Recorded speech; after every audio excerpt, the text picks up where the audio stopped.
Þórir Haraldsson, formaður landsmótsnefndar 27. landsmóts UMFÍ sem verður á Selfossi. Hvernig gengur undirbúningur? Undirbúningurinn gengur bara að áætlun.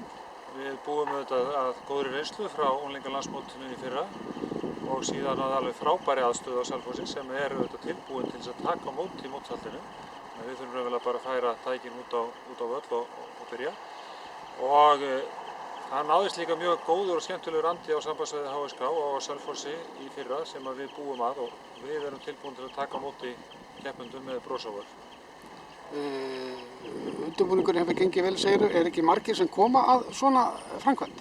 Við erum alltaf með 25 keppnisgreinar, þannig að við erum með 25 sérgreinarstjóra pluss aðra sem að sjá til dæmis undirgreinar í starfsíþróttunum. Við erum komin með eitthvað 50-70 manna hóp sem er að vinna að þessu verkefni með einum og öðrum hætti og svo mun hann bara stækka núna fram á mótinu. Tilhlökkunin að halda svona mót, hún hlýtur að vera töluverð. Landsmót UMFÍ eru sérstök og eiga að vera það. Þetta hafa oft verið nefndir íslensku ólympíuleikarnir og það er rétt.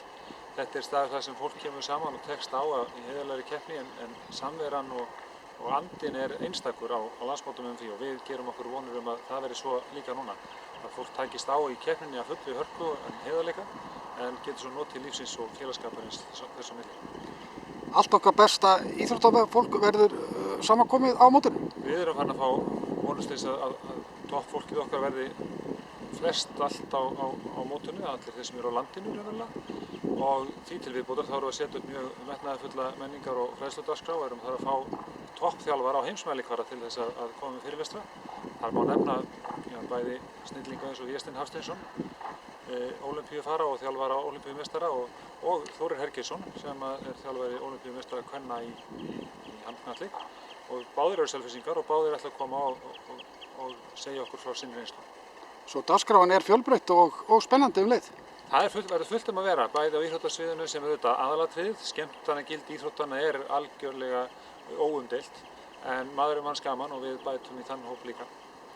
Svo það er bara spennandi tíma framöndan og þið ætla að taka vel á móti fólki? Við tökum vel á móti gestum með bros á vör í sólinu og Selfossi á landsmótinu. Þórir Haraldsson, þakka þér kærlega fyrir og gangi ykkur vel. Takk fyrir það.